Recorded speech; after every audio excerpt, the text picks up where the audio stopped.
Welcome to People Doing Good for Others.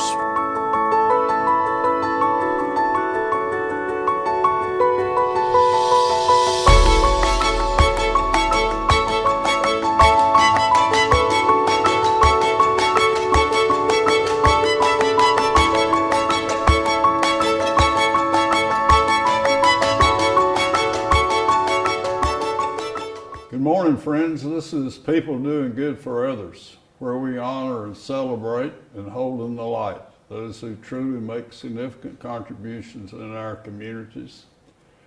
I want to thank Wilkes Communications and River Street Productions and WIFM for this opportunity. And I'm Gary York, and thank you again for being with us today. Our featured guest this morning is Ms. Margaret Cooper. She's a lifelong person who's invested her life into helping folks, a lot of it around books and words and stories that matter significantly. She's from Ashe County, married to Mike Cooper, and they've been here. Well, the Browse Around bookstore has been in business 36 years, and she's going to be moving into retirement, so I thought it's a great opportunity to bring a legend of downtown North Wilkesboro to you today. So thank you for being with us, and good morning, dear friend. Good morning. And I've so enjoyed getting to meet you. And Margaret Cooper, go back to, if you will, be a good place to start about growing up in Ashe County, and you remembered reading out loud. Yes. I grew up in Ashe County, and always loved reading and had a good read aloud voice, I guess, and was often called upon by teachers to read, and that was a reinforcement for me, and it just continued then. So tell us about being on a farm. Oh, well. I was the youngest of 9 children, grew up on a farm that at one point was a dairy farm and then later converted to beef cattle. And it was a lot of fun growing up on the farm. And as I remember back, being able to be outside and play in the creek and play in the woods and that kind of thing that our children can't do today. It was fun. And the opportunity to have a full scholarship to go to college, first Yes. in your family. Yes, I was the first of the family to attend college, and was only able to do so because I got a full scholarship. We could not have afforded it otherwise. Tell us a little bit about Wingate College at the time. Yes, Wingate was the junior college at the time that I attended, and I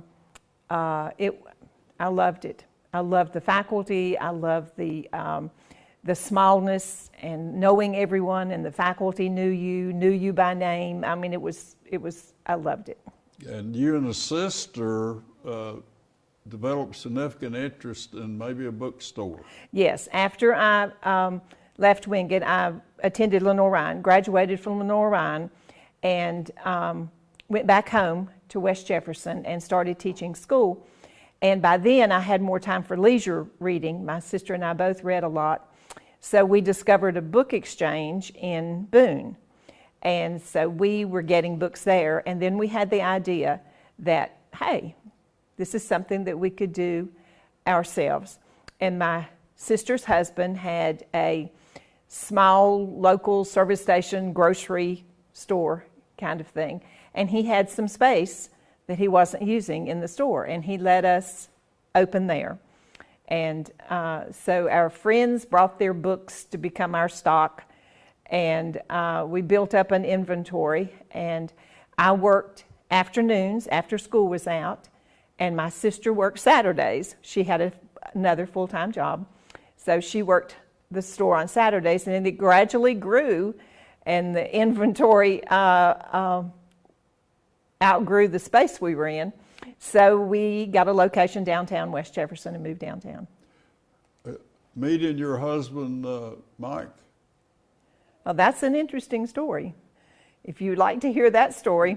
I would. Yes, I was living in an apartment building, and the girl beside me had a Tupperware party. And I ordered some Tupperware, and when the Tupperware came in, she told me that it was there. I could come and pick it up. When I went to pick it up, the lady who had done the party was there with her husband, and he was a Methodist minister from here in Wilkes County. And so I met him, and he said, "Well, why is a young lady like you not married?" And I was like, well, how do you answer that question? And he said, "Well, I know the perfect young man. Do you mind giving me a picture?" And I had tons of pictures because I had school pictures made every year with the school children.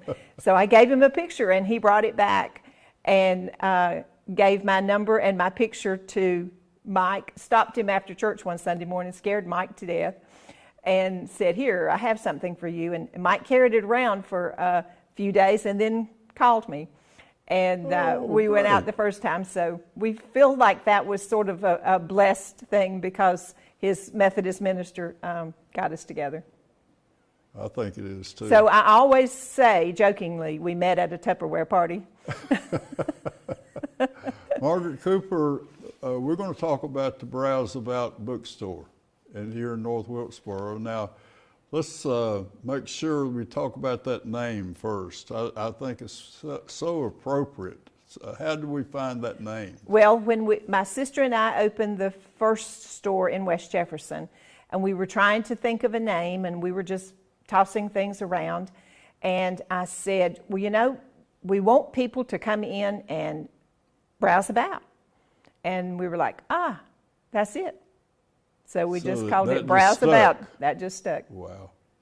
And again, let's make sure we share the business model. How does it work? A person coming into the Browse About at 818 Main Street, just paint a picture of what that person might do. Okay. Of course, we trade, and we also just sell. People can just buy rather than trading. But if they bring books and they want to trade books, then we check those books to see if we have them in inventory already, if we need them. And if we need the books, then for paperbacks, we would give a credit based on the cover price, a fourth of the cover price. And then our books in the store were priced at half the cover price. So if you stayed in the same price range, you'd be trading 2 books to get 1. And hardbacks, we just sort of assigned a value we thought we could sell the hardback for and gave them credit based on that. Are most of the books or a certain percentage paperback? Or The largest percent is paperback. Okay. Yes. Okay. Is there, we talked about To Kill a Mockingbird in the summertime because of their schools. I think that's a great story. Yes. That has been on the required reading list for our local high school students for a number of years. And so each year I would try to stock the required summer readings, and it was always among them. So I always had copies. And yesterday someone came and asked for one and did not have one, had sold every copy of To Kill a Mockingbird, but they're still asking. They asked yesterday. Wow. Margaret Cooper, now let's talk about how many books. And, you talked about the inventory. You need to start with no inventory because more coming in than going out. And right. Share that with us. Right. As I mentioned, we started the one in West Jefferson with just books from our friends and a $100 purchase of overstock from the bookstore we had gone to in Boone. And then when I opened the one in North Wilkesboro, I brought overstock from the store in West Jefferson to start. Okay. Set up one bookshelf with books, so it looked a little bit scanty when people first came in, but you cannot fully stock a bookstore if you're going to do the exchange. You have nowhere to go. So by gaining a book with every transaction, you just gradually build that.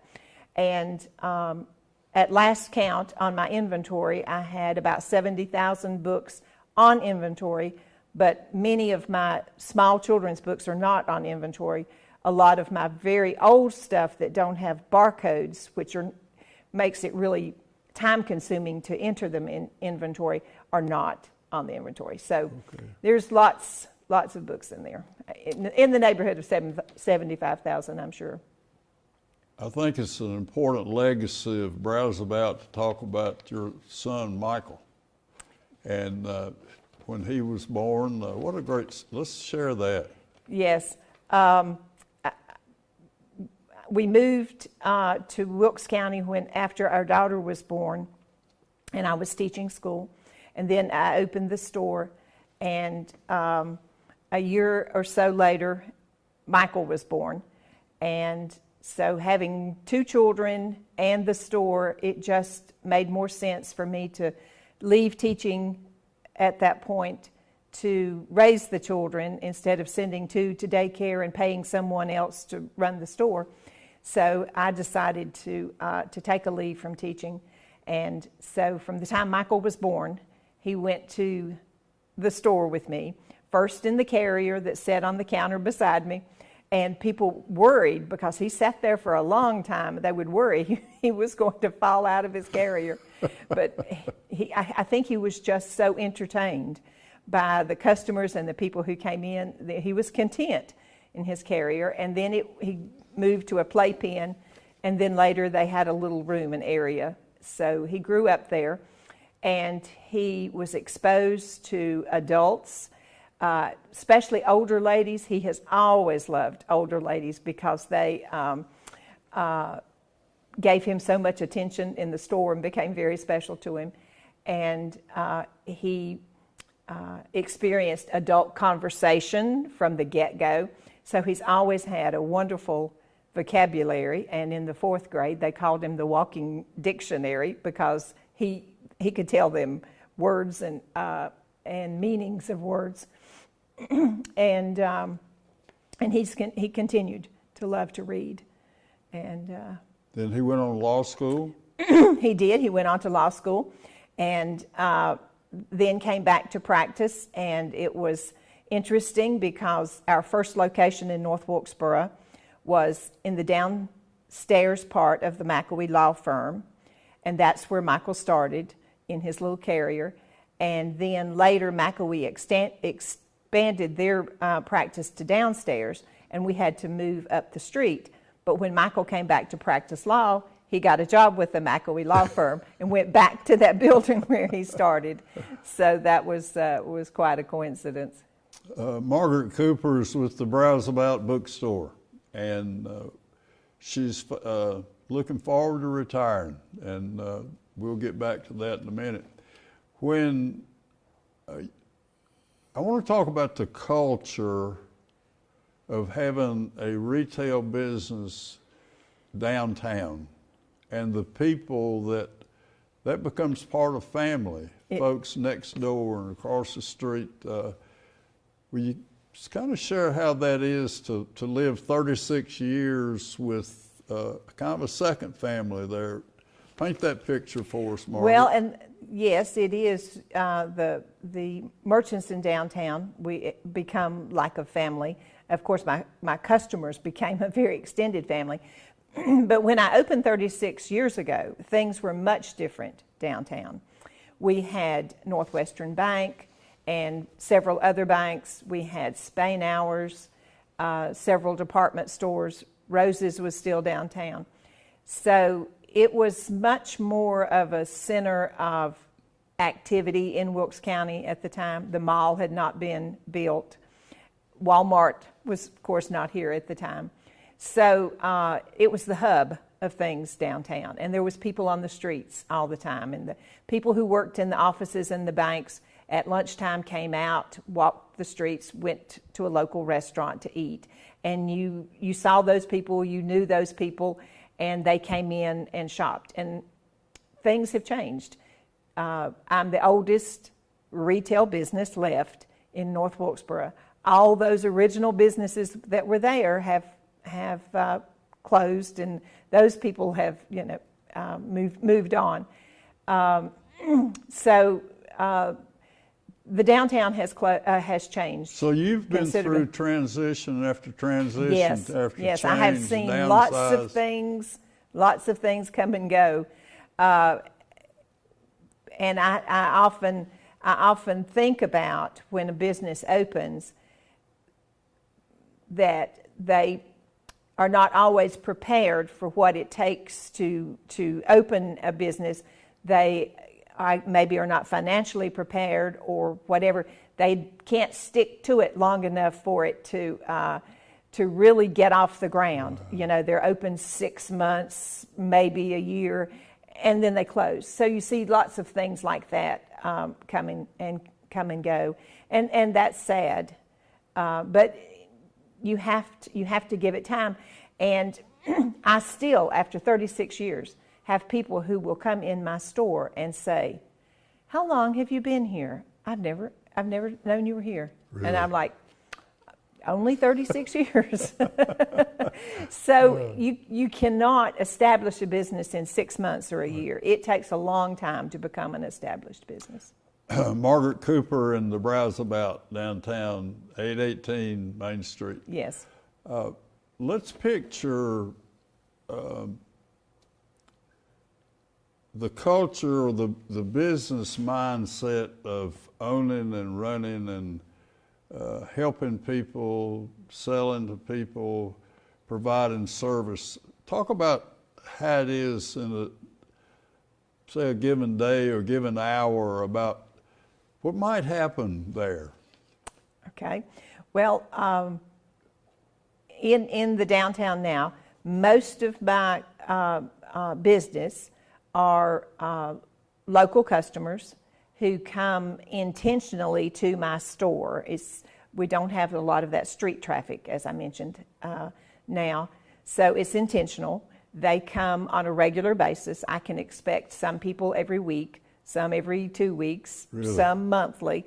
I just sort of know how often they're going to come based on how much they read or how much they take at one time. So each day you have people who come in to do their normal trade, bring back the books they have read, trade them for some new books, and then you have some people who don't get rid of their books. They only come to buy and they keep them, so they will never bring them back and trade them because they want to keep those books. And so you have the sales transactions each day, and I do, you know, in a day's time, usually have someone, as I said, new, who's never been in, that you have to explain, you know, the store, and they have to get to know where things are. And so that's sort of what a day looks like. And you also will deliver. Let's talk about that group that calls Margaret to bring me my. Okay. How does that work? I have had in the past several people who began as customers coming into the store, and then for physical reasons or sometimes just age and not being able to drive and get out anymore, they were not able to come to the store, but had been customers for so long that I was very knowledgeable about what they read. I knew, you know, exactly what they would want. And so they would call me up and say, "I need some books to read." So I would gather up how many ever books they said and go and deliver them to them. And often take the time to sit and visit because they didn't have company and they just loved lonely. They just loved the company. Then I have had several customers who have not ever been able to come to the store, but found out about my store and would call me, and we would talk, and they would tell me the kind of things they liked. And then I would gather those up, and they would send someone, either a husband or a caregiver, or someone would come down and get their books and bring them to them. And since I've announced that I'm going to retire, and that story ran in the local newspaper, one of these ladies called and left a message one evening on my store voicemail, and she was quite upset. And she said her husband showed her the newspaper, and she realized I was going to close. And she said, "I was just so sad." She said, "We've become such friends." And she said, "I don't know what I'm going to do without you." And we've never met. Never met. Never met. But I called her back when I finally could compose myself, I just couldn't talk to her for a little while. It was such a sad thing, and this all is sad, giving up my customers.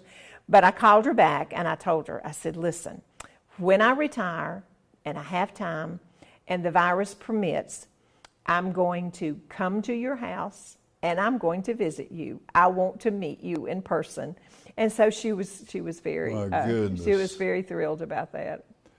As we visited a couple of weeks ago, a senior man walked in, and in fact, he even walked out to go back to his car or something, and I had to leave. And tell me, what did he do?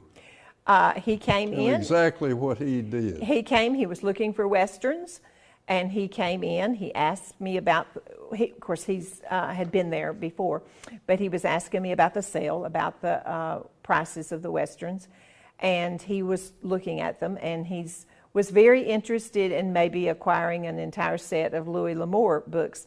And the men who have been customers and like Westerns are all faithful Louis L'Amour readers. And is that the most popular Western author by far? By far. By far. By far. And Louis L'Amour wrote something over 100 books. And most of those men have read every one of them, and they say they read them over and over again.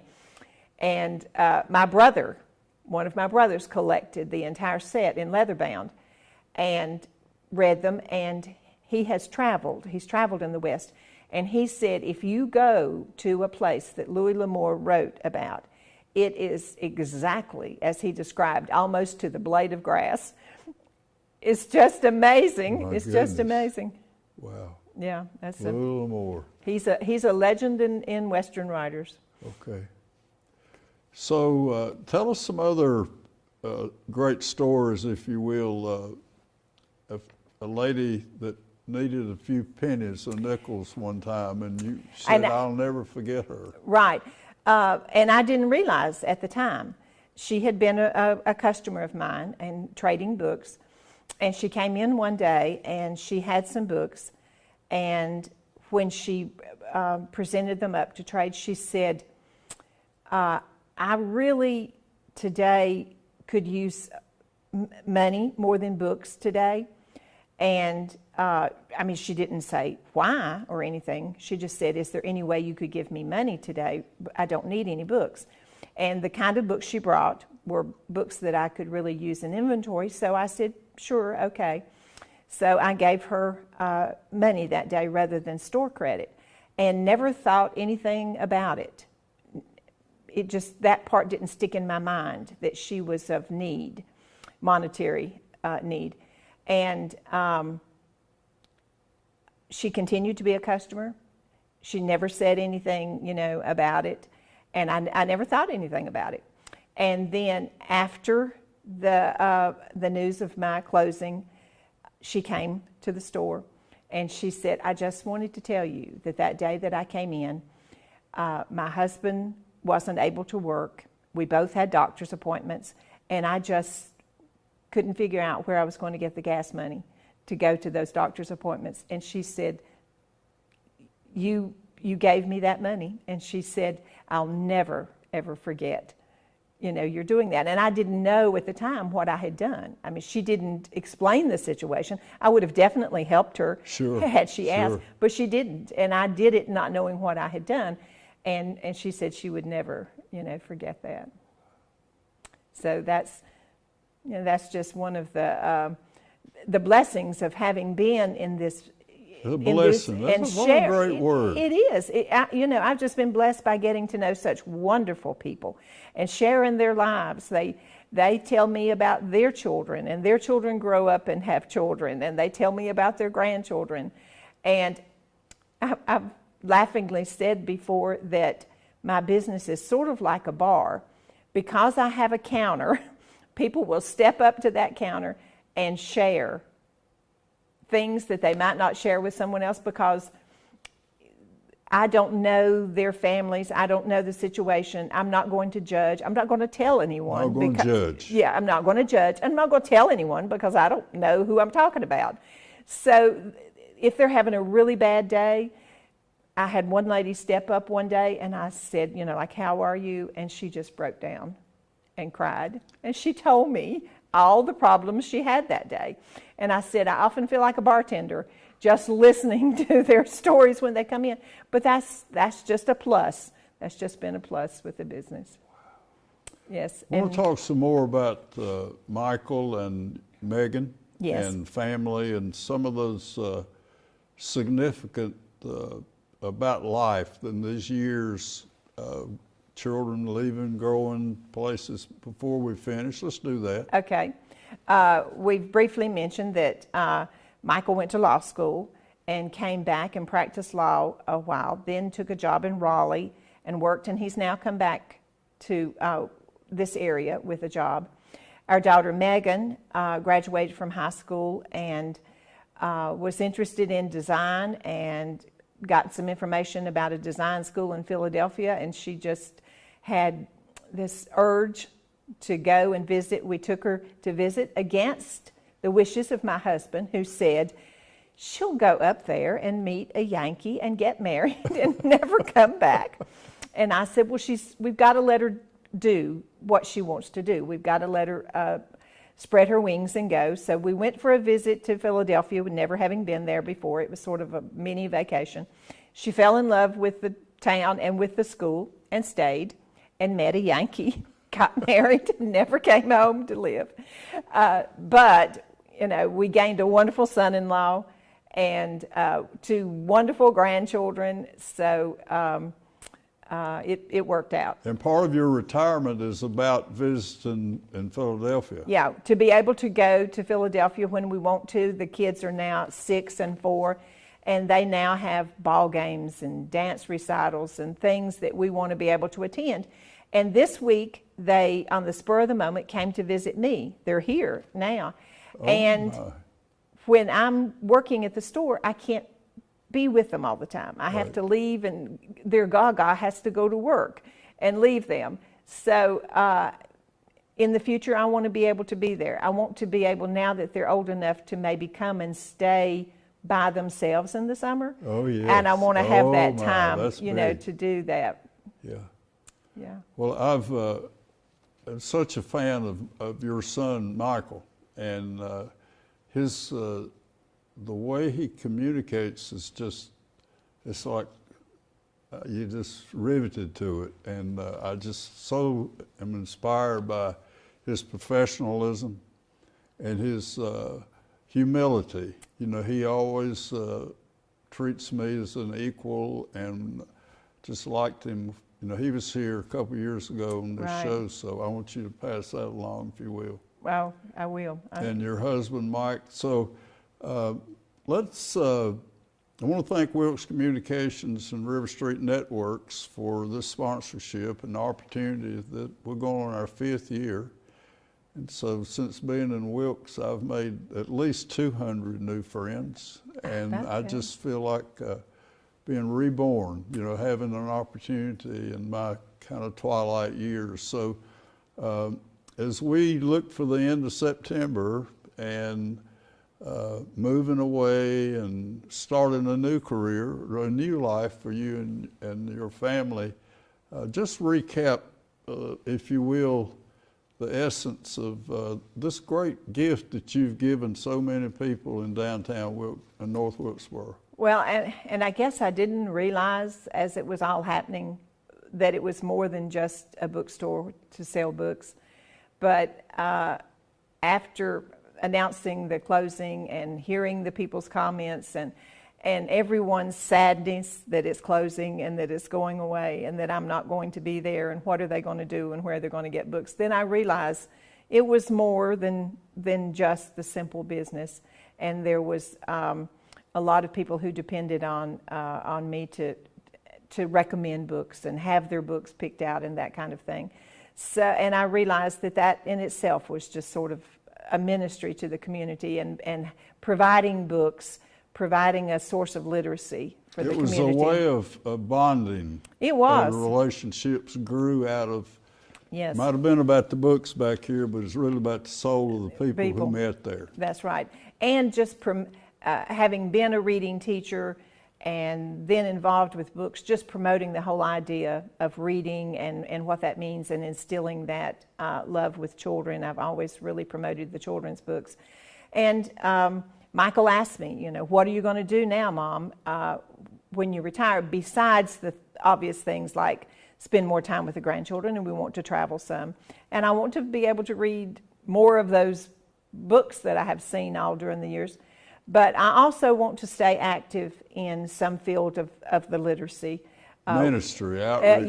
Yes. Our church sponsors with one of our local schools, so I can have an outlet through that.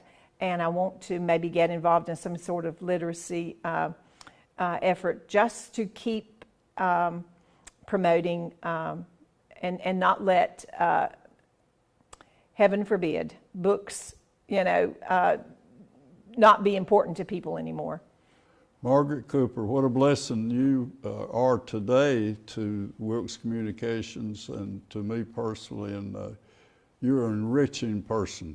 With the goodness that comes out of you is so powerful, and what a blessing. Thank you very much. Thank you. We want to thank Margaret Cooper today as she's talked about the Browse About bookstore in downtown North Wilkesboro, about her love for the community and the culture and the folks who give and share and care and have been coming to the bookstore in this new life that she'll be embarking upon the next chapter, spending more time with her family. So thank you for being with us. And this is Gary York, People Doing Good for Others.